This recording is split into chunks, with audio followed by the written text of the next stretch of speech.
Welcome everybody to the ISM New Jersey webinar series. My name is Kathy Perna, Executive Director for ISM New Jersey. Please note today's program will be recorded and available on our on-demand library in our website.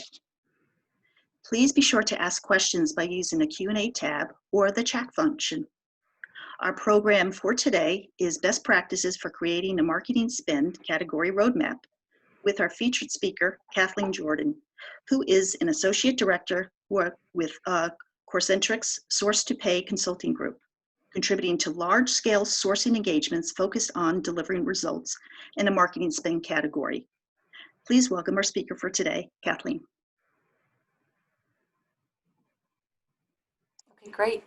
Well, thank you, Kathy, and thanks to everyone for joining today. Did want to have a specific shout out to Kathy Perna, ISM New Jersey's Executive Director, for giving me the opportunity to share some insights today and for really bringing us all together as our host. So thank you again, Kathy. So yes, so this is me, Associate Director with Corcentric's Source-to-Pay Consulting Group, and I lead Corcentric's marketing sourcing practice. Been with the company for a little over 12 years now.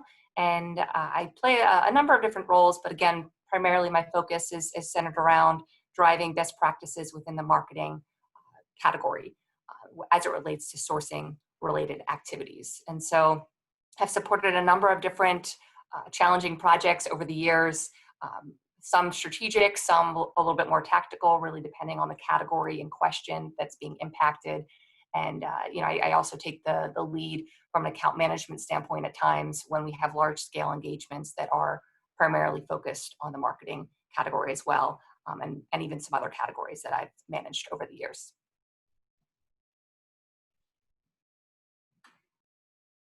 So what we're going to be covering today is talking about how we can really start to engage with marketing groups. So we might have some different type of audience groups today, maybe speaking to some marketing procurement professionals that have already engaged their marketing counterparts. There might be more generalists, procurement professionals that haven't yet touched the marketing space. So wanting to perhaps have you walk away with some tips to get the conversation started. There might be other consultants that are more freelance and support marketing groups and even procurement groups. Here and there along the way, and also we could have some agency partners and other solution providers with us today. So I think hopefully I touch upon and share insights that everyone can walk away with. But to the primary or initial agenda item is to talk about how to start the conversation with marketing groups. What are some key terminology pointers and some other key discussion points there. Then I'll also get into how to properly categorize the marketing spend. And what that really gets at is the taxonomy that Corcentric leverages when we're looking at a spend file. And then how do we take it to the next level in bringing in other data beyond just a GL report. And then what do we do with that data once it's been cleansed, analyzed, picked apart, is landing on the right marketing sourcing levers and strategies that would essentially bring the whole roadmap together. And then obviously you then want to layer on what's happening in the industry today, some hot topics, some recent trends, and some resources to be aware of to allow you to recalibrate the roadmap when it makes sense. At this time more than ever, would be critical to revisit the roadmap that you perhaps are already working on or plan to work on, just to given the lack of stability that we're all experiencing right now. So let's talk a little bit about pre-engagement. What to do before engaging with your marketing counterparts. Again, if you're a marketing sourcing professional or a procurement professional and you're looking to have a strategic discussion with a marketing budget owner, there's three critical things that at least I've found highly valuable before asking targeted questions and determining the right path forward in supporting marketing from a sourcing standpoint. One is really understanding, again, if you are a procurement professional and marketing is an internal stakeholder, understanding who your company's target market is and how they are reached. So if If marketing is more of a client, and you're operating as an extension of a client's internal procurement team, it's really understanding who your client's target market is and how they're reached. So, wanting to really understand, the segmentation and, all the different channels that could come into play in terms of, just the tactics that are being employed today, because the tactics will dictate the spend. As an example, there might be a large direct mail campaign in play based on, wanting to reach your target market at home. And so likely the spend report that you collect will indicate, significant, spend as it pertains to direct mail because of that primary tactic being leveraged. So that's a critical, to do as you get started in learning about, what's happening in the marketing space for your particular client or company. And then to layer on to that, learning the customer journey. How does your customer purchase your product or service today? How can they, get access as the end consumer to what you're marketing? And what I mean by that is, are we talking about, a retail outfit? If that's the case, there's a lot of operational things to consider and a number of, budgetary considerations that go into, a retail type setting. Point of purchase, very many variables. But there could also be an e-commerce element. If your customer is able to purchase your product online, that will also, be something you would want to be on the lookout for in the spend as you begin to analyze it. And then collect as much data as you possibly can. So you obviously could very well be collecting data with the first two items on this list, but gather whatever you can get your hands on as far as contracts on file, spend reports, again, whatever is available. And perhaps, had you already engaged marketing, they may be, have information readily available to share with you to analyze in advance of an upcoming discussion. And I'll get into the data collection piece a little bit more because it goes well beyond just a simple GL report and contracts. So then getting into, you've done your homework, now you're ready to meet, with your marketing counterparts. What are some initial discussion points? So I find value, in just my experience in engaging with marketing, whether it's for the first time or, some time has passed and we're re-engaging. It's really more of a discovery type conversation in which you want to understand the goals that marketing has set out for the coming year. So gathering historical spend is helpful in terms of understanding, what's happened up to this point, but historical spend can only get you so far because, the coming year might be very different. And this year for marketing 2020 is going to be most likely an outlier.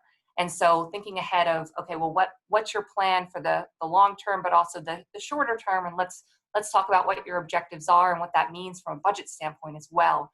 There might be perhaps a new product in the pipeline that's due to launch, and that's going to perhaps take up a lot of funding as a critical investment. And, or perhaps there's a rebranding effort or a website relaunch, things like that are more not necessarily recurring, that you'll want to be mindful of as you're building your roadmap that you wouldn't necessarily see in the previous year because of just the nature of what the objective is.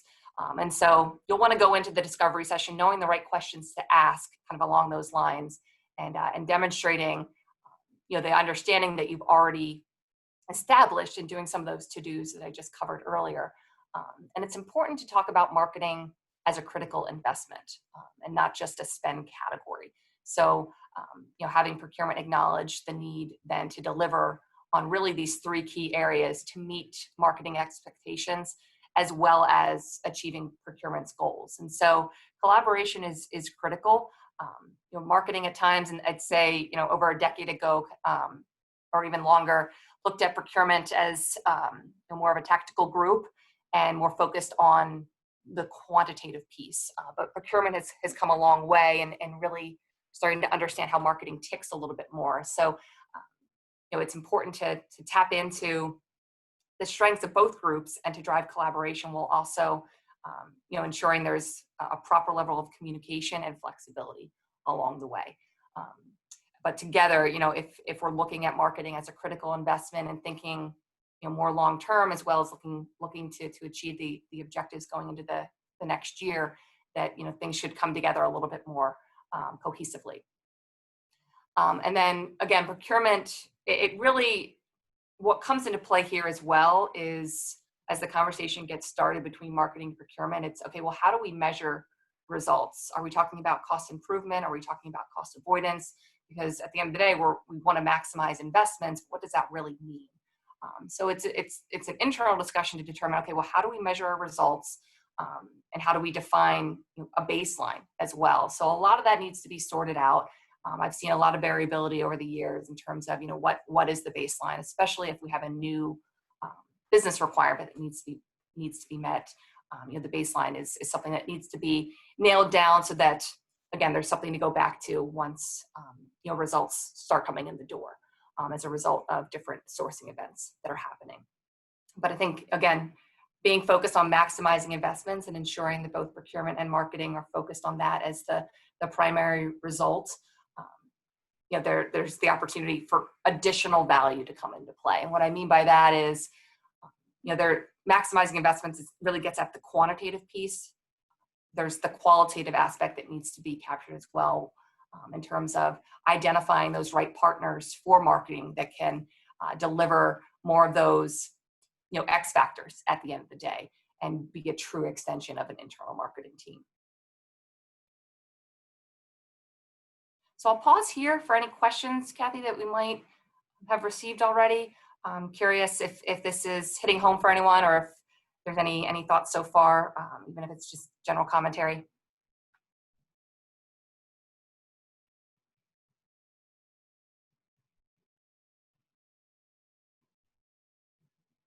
Okay, I'll keep going then. So again, before I move into the next slide, it's really critical to spend time doing your homework and independent research. It's going to allow you to have some key talking points, as well as allow you to ask the right questions where perhaps you were not able to gather the full picture. Excuse me.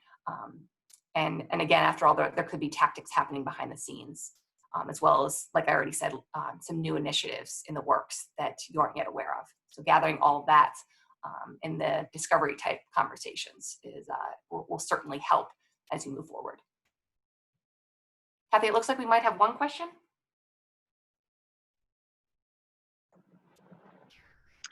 Yes, we have one question. They just want to know if we could show some examples or maybe explain some examples.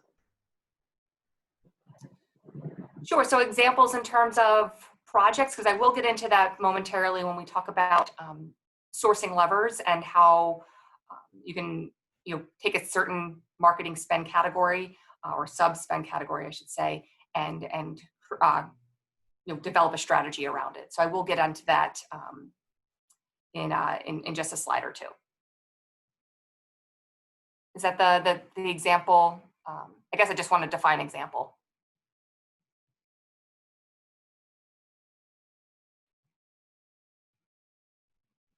I'll assume that that's what they're getting at. So hopefully, if not, please stop me again, Kathy. Oh, I will. No, it just said show examples. So it didn't actually, the person did not explain exactly what they were referring to. So, okay. Okay, thank you. Yep. Hopefully, I addressed the inquiry in just a couple minutes here.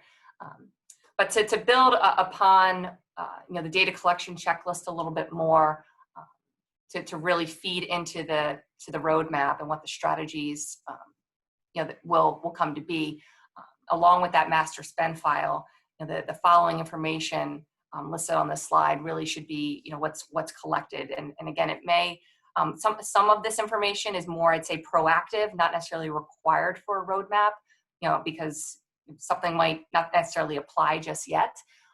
But as far as internal data goes that you'd want to be mindful of, that should exist, would be, as I already mentioned as well, contracts and some key statements of work with some top spend or strategic agencies.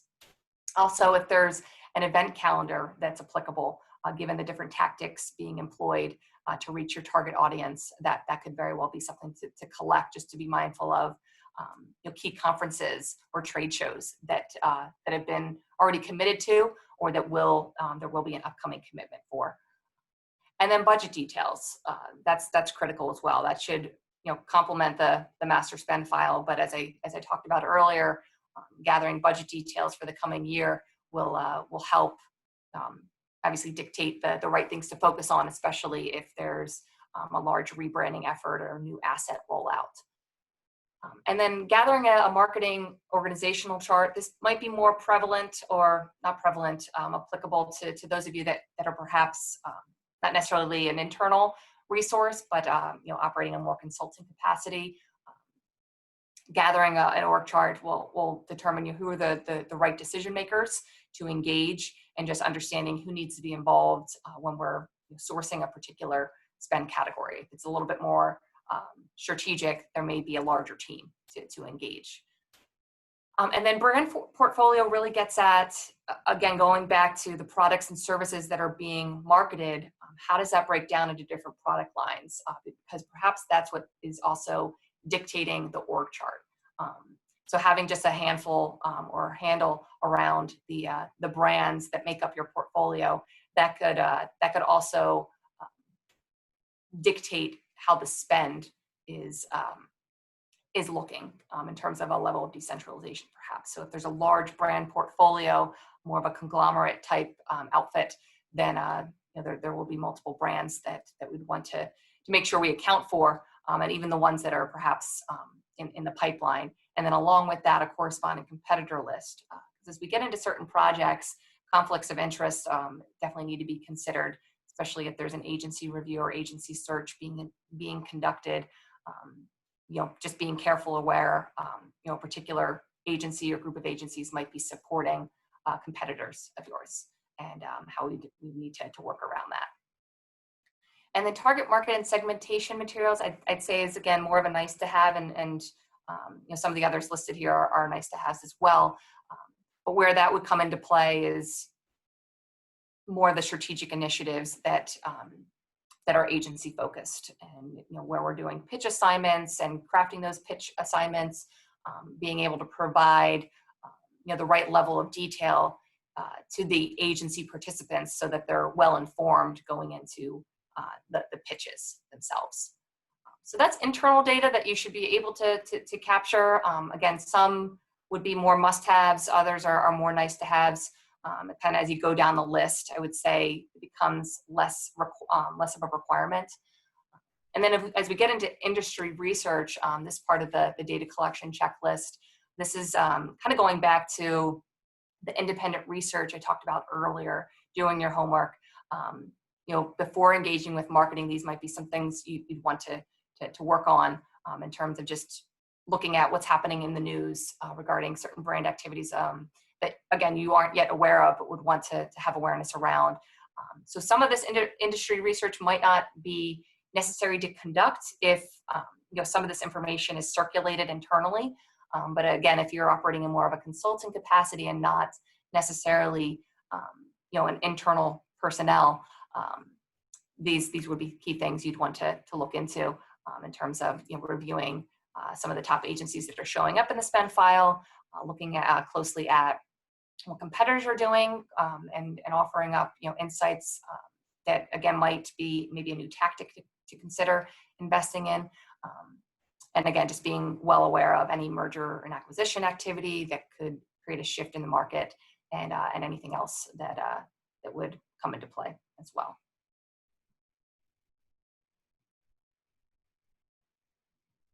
So I'm going to shift now into, because everything I just covered really gets at, feeding into that discovery session with marketing and being well informed of the current state. The marketing category taxonomy is where we would apply to a spend file to take the data collection process kind of to the next level. Now, at times, you might be asked by marketing to come prepared with a spend analysis, meaning apply a certain taxonomy or look closely at the taxonomy maybe that's already in play, and to come to a meeting with that information in front of you as more of a working session. I found that sometimes is an approach. So again, not necessarily a discovery session, but more of a working session where the spend is looked at together by both groups, and there might be again, an internal taxonomy that is leveraged to land on the right opportunities. But this is the taxonomy that we apply today in terms of looking closely at a spend file that comes our way, where we're again looking to identify the right opportunities. And so each of these are defined by the text that falls under them. But a couple key things to note. Again, it's good to have a taxonomy in hand when gathering that initial data, because again, marketing might have the expectation that you're coming to a meeting to present some opportunities. So it'd be good to kind of level set expectations there as to what the agenda items really should be. So again, a spend analysis can come into play before or after your initial meeting with marketing, because you might need some initial, or you might need some initial engagement to even get access to data. But this taxonomy that you're looking at right now, can really actually be repurposed into key terminology and vocabulary and discovery type questions too, if you will. Now, a couple things to note as you kind of digest this slide and take it in. You won't see spend in every area for your particular company. What will dictate spend activity, as I've already kind of spoken to already, is how your target audience is being reached today. A B2B company spend profile often looks a lot different than B2C. So you'll want to just be careful too about referring to some of these categories as tactical more than strategic. If there's a high level spend, say for direct mail, as I talked about already as well, this that could be a marketing primary tactic to get in front of the end consumer, and therefore a strategic supplier relationship exists. And then there's certainly a level of customization required. We find this to be a solid starting point for us, and one that really enables a smoother transition into the sourcing activities and building actual market baskets. But this is again just the starting point, and not every category that you see here will be applicable to perhaps what you're seeing today, if you have a spend file in front of you. I think maybe there's another question. Yes, we have actually quite a few. Okay. I have one question here. Do you include sales training under this taxonomy? If so, where? Sometimes. So it really depends, kind of going back to the org structure. If it's something that is, if there's a shared budget between marketing and sales, we have sourced sales events within the events and exhibitions category. So sales training typically falls into that category most of the time. It could also fall under outsourced sales if sales training is something that's required to train an outside party. Okay, one other person wanted to know, will the recording and slides be made available after this meeting? The recording will, and I'm sure Kathleen will send me the slides that I can forward out to the group. Okay, and one other question. Is this taxonomy tied to some industry standard coding, such as UNSPSC or SIC? It's not. It's really just the years of experience that we've gained in gathering budgets from clients, looking at spend files of our own, and what we found to be the right work streams to tackle. There's obviously overlap. So one thing I also wanted to mention here is when you're looking at a spend file, you're very well probably going to come across suppliers that fall into more than just one of these buckets. So needing to layer on to the spend file, the different contracts that you've collected to piece apart, perhaps one spend figure that should break down so that you can identify perhaps where there's agency consolidation opportunities or maybe even decoupling opportunities.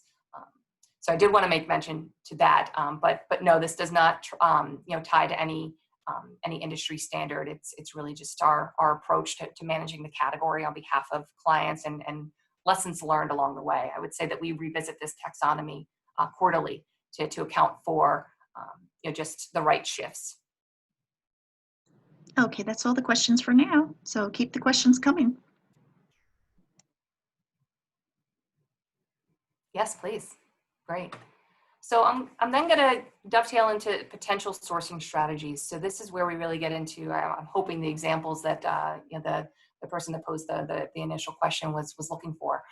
So yeah, after you've again spent the time talking to marketing, engaging with marketing, getting all the data analyzed and interpreted in the right way, and also accounting for new initiatives that perhaps need to be the priority. There's going to be strategies that you'll want to start to kick around and land on the right just the right options essentially. And so this is just a subset, a few examples. And so I'll get into as I walk through these six. I'll also touch upon a few that aren't captured on this particular slide. But as we talk about decoupling, what I mean by that is really stripping away a scope of work that perhaps isn't necessarily in the current supplier's wheelhouse. We could be looking at perhaps a direct mail campaign being handled by a full service agency, and there might be a direct mail service provider that also plays a part, but maybe should take a larger role in managing that campaign from a production standpoint. So decoupling, really, I'd say, can apply to the production and fulfillment category in most cases, where there might be an agency outsourcing some of that activity to a third party, where it may just make sense to establish a direct relationship with that third party. Agency consolidation, your spend file observations might indicate that there's multiple brands in play, and each brand is using a different agency. And so it might make sense to look at just moving all volume to one agency for a cohesive approach. Obviously there's considerations that you need to be careful about, the conflicts of interest I talked about earlier, being mindful of all those brands and all the different competitors that would come into play. Sometimes that limits the consolidation opportunity. But when there is a larger brand portfolio, there is likely a greater chance that there's a level of decentralization when it comes to agency support. Supplier bench development. This is one which could lead to, in a way, a managed service type model. So I've had the experience of running a print RFP, which led to the selection of a small group of printers that could meet the market basket needs, as well as those non-recurring newer type jobs. So aligning on a pricing structure as well as even a rebate structure, and going to that bench of suppliers, whether it's 5 or 10, it's going to vary based on how many jobs you have. But as long as you've established that bench, you could bid out each new job to that bench of suppliers, knowing that they're all capable and all have competitive pricing to offer up. Now, there's even options of not even establishing a bench and establishing a relationship with an MSP, a managed service provider that's like a print MSP that we've also, that's another RFP that we've run before, kind of landing on a print MSP for a particular client. Insourcing, this continues to be a pretty hot topic. Making the decision to bring an outsourced service in-house, could be graphic design, perhaps even media buying. What's compounding the insourcing topic is still a lack of transparency, or perceived lack of transparency, I should say, by agencies. And so folks are starting to take things in-house, figure out if they can gain that additional transparency that they think that they're lacking, by owning it themselves. And so sometimes that leads to, again, it being, outsourced eventually, but they kind of go hand in hand a little bit in terms of, the rise of some insourcing activities. Benchmarking, this one, is pretty straightforward. Perhaps you haven't looked at an agency partner agreement in a while, and there's maybe even a scope change. It could lead to a direct negotiation, but looking closely at, your comp model on a regular basis, even if an SOW renews every so often, might allow for, again, a direct negotiation if there is a scope change, or some other shift in the market. Then the introduction of service level agreements and more accountability. I've recently conducted an RFP that led to an altogether new asset rollout for point of purchase displays. And so establishing SLAs as it relates to quality levels that need to be met, timelines that need to be met, staying on schedule, making sure everything's in line with the prototype that was presented during the sourcing process. That all can be captured in the right SLAs contractually. So these again are just six strategies to consider. And a few that aren't captured here is your typical agency reviews and searches that are highly strategic. Often we don't necessarily lead with those as ideas because we're mindful that sometimes it's taken years to develop strong relationships with the agency partners that are supporting a brand today. And again, direct negotiations can kind of be sprinkled throughout these six in a way. And then agency relationship management is another one, as well as conducting audits if contract terms allow for that as well. And then I just wanted to mention, in terms of building the right strategies for those areas that are considered more tactical than others, that might be the right starting point for engaging with marketing. So, going back to the taxonomy, when you look at marketing spend profile, there might be, say, a good chunk of print spend, and then maybe a large piece of their spend is agency focused. It might make sense to look at the print piece to start, delivering results in those less strategic spend categories to build credibility, and then gradually work through different opportunities.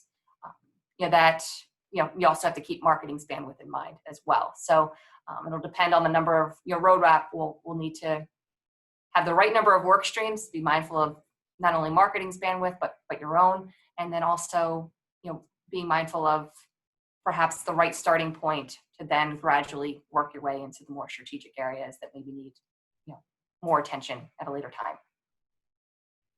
And then layering on to sourcing strategies that would come into play when new business requirements, come up, like a new technology. Conducted a loyalty program RFP in the past.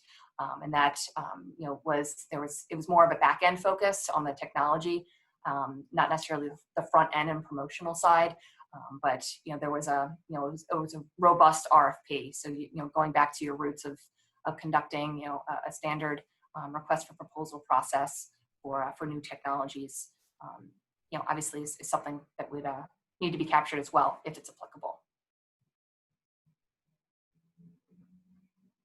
So I'll pause there as well for any questions, hoping that I gave some detailed examples as far as what could very well apply.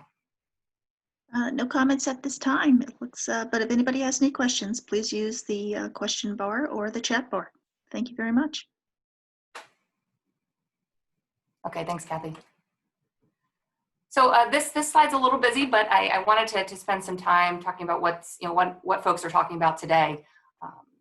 So it's constantly changing as we're all realizing on a day-to-day basis. One day it could be a big merger in the works, or that a large agency had to lay off some of their leadership personnel, causing a shakeup in the landscape and talent pool.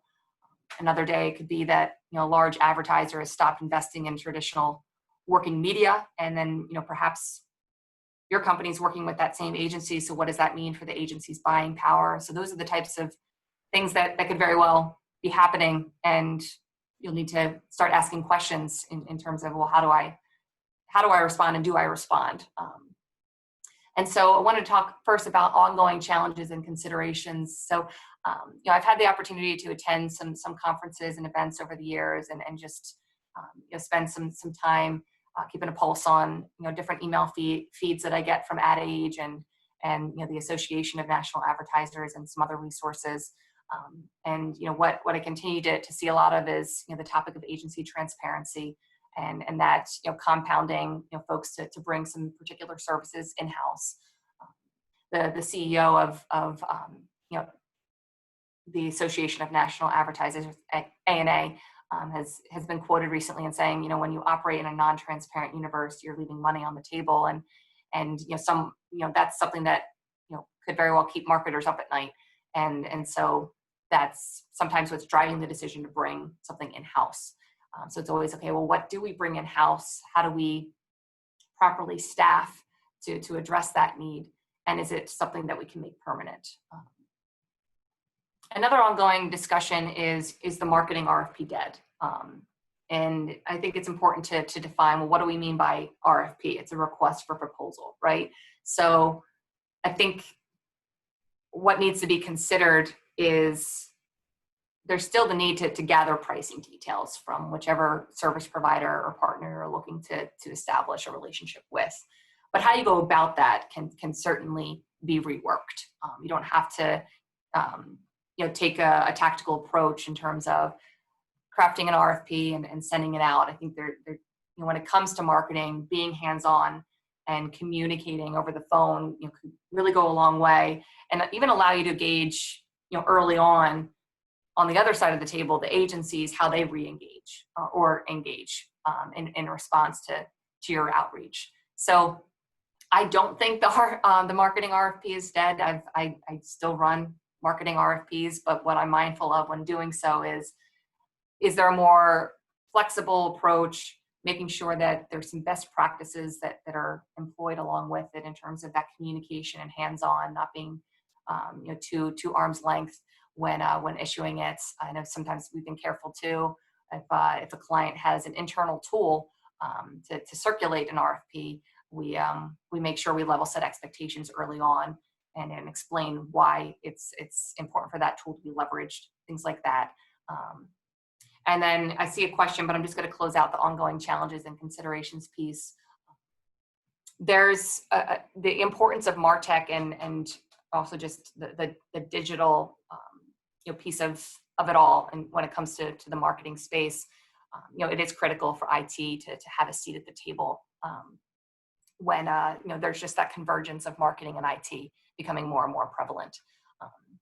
So those are just some things that are ongoing challenges and considerations. Some not necessarily challenges, but just key things to address as proactively as you can when engaging with marketing as well as agency partners. Okay, the question that came in is, please provide an example where agency transparency is a challenge and why it hinders delivery. Sure. So what I've found at times is, when it comes to looking at an SOW and the client is has hopes that we can benchmark it, I found that sometimes agencies may not be tracking hours to capture within the overall analysis in the right way, and so that lack of transparency makes it a bit challenging to understand is the scope being managed in the right way. So that's just some findings that I've seen along the way. Just not receiving burn reports that would be able to line up with the compensation model that could very well need to be looked at closely, especially if there is a scope increase in any way.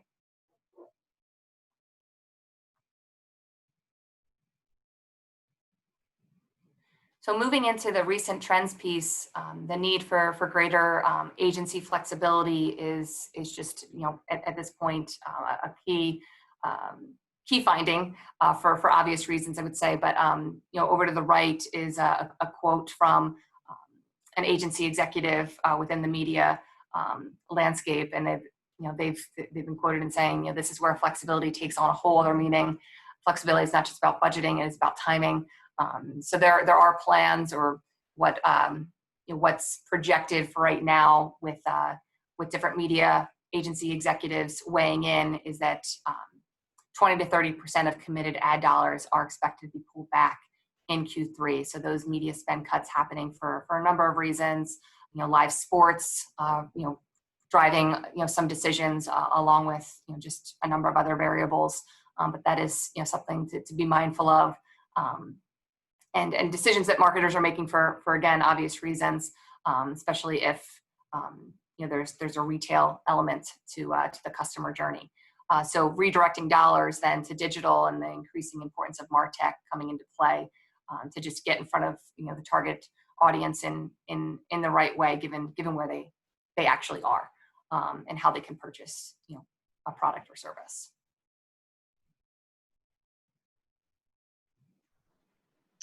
We do have one question that just came in. What are your thoughts in the blended rate cost model? It's a good question, and it's one that I get asked quite a lot. But there's definitely value in a blended rate, especially if there's value adds established with leadership, agency leadership, being high touch with your account. So I think what's important is, along with that blended rate is understanding the staffing plan that goes along with it, in terms of your account manager and all the support that would be delivered, and making sure that there's, again, transparency in terms of how the hours are being delivered, to a certain extent, of course, but the blended rate can offer up benefits, along those lines, in terms of you perhaps getting access to higher level resources for a lower rate if the staffing plan is structured in the right way. Thank you. That's all at this point. Okay, great. Well, and I wanted to close with resources available, not to plug anything here, but to make folks aware of what I keep an eye on. That allows me to just be mindful of anything that's happening in the landscape, because it is highly dynamic. So as I've already talked about, the Association of National Advertisers, ANA, they have resources, white papers, events, some networking, some events more educational. I've attended the Advertising Financial Management Conference in the past. At that conference, there's a mix of agency partners, advertisers, procurement professionals, some marketing focus, while others are generalists. Consultants and other service providers are welcome to that conference as well. And I've found it to be very helpful in terms of just a lot of different conversations happening. And so what you see kind of in this third bubble is some typical agenda type topics that are brought up at those different events, but also that you can find if you've got the right email feeds set up from sources like Ad Age and ANA Smart Brief. And then there's other industry blogs available if you do some, the right Googling and everything. And I know ProcureCon Marketing also has an annual event as well that we've attended. And it's all proven to be very valuable. So I wanted to, leave folks with, some other resources aside from this slide deck that can prove to be useful, hopefully, as you continue to engage with marketing, outside of this discussion and moving forward. Okay, thank you very much. Just to close some key things that I've covered. Obviously, this is just at a high level. The themes of the discussion today. It's critical to collaborate with marketing, but also to ensure that collaboration with marketing is two-sided. So ensuring high level of engagement with marketing, but in order to, I think what enables that engagement from marketing is focusing on maximizing investments and delivering value and making sure that there's alignment on how investments and value are defined. And then being creative and strategic when learning about and impacting your company's marketing dollars. So being creative and strategic when it comes to learning where your marketing dollars are going, and how you can learn about that, perhaps without asking marketing directly. And then, obviously being creative and strategic when it comes to developing strategies to execute upon. And I talked through a couple of examples, whether it's decoupling, consolidation, establishing the right supplier benches, things along those lines. And lastly, most importantly, I'd say right now, just given the instability that we all are dealing with is to stay informed and be sure to revisit your roadmap frequently to make adjustments.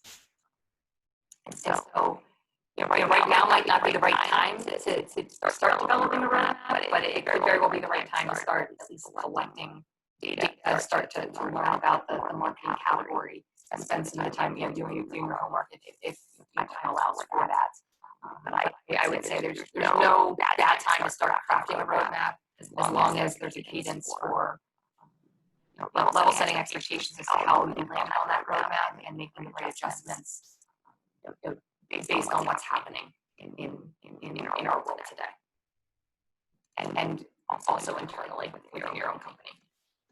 So that covers everything that I prepared for today. I don't know for any remaining questions that I have from the group. Oh, thank you. We couldn't hear too much of the last part of it. I know there's a bad storm that just passed by, and it could have affected the audio for the last portion of this of the presentation. But I want to thank you, Kathleen, for your for this very informative presentation. And if you can send me the slides, I'm sure all the attendees get a copy of the slides with the recording, and of course the continuing education points for today. I will be sending out a brief survey as well. So if you could complete that, we would appreciate that because we do appreciate your feedback. Our next webinar will be tomorrow at 2 p.m. Eastern Time. It's part 2 of our 3-part series on the perspectives for the procurement function. Tomorrow we're going to be focusing on resilience. Once again, I want to thank you again, Kathleen, and to all of our attendees that were able to join us today. And I hope you all have a great afternoon. Thank you very much. Thank you, Kathy, and thank you everyone for joining.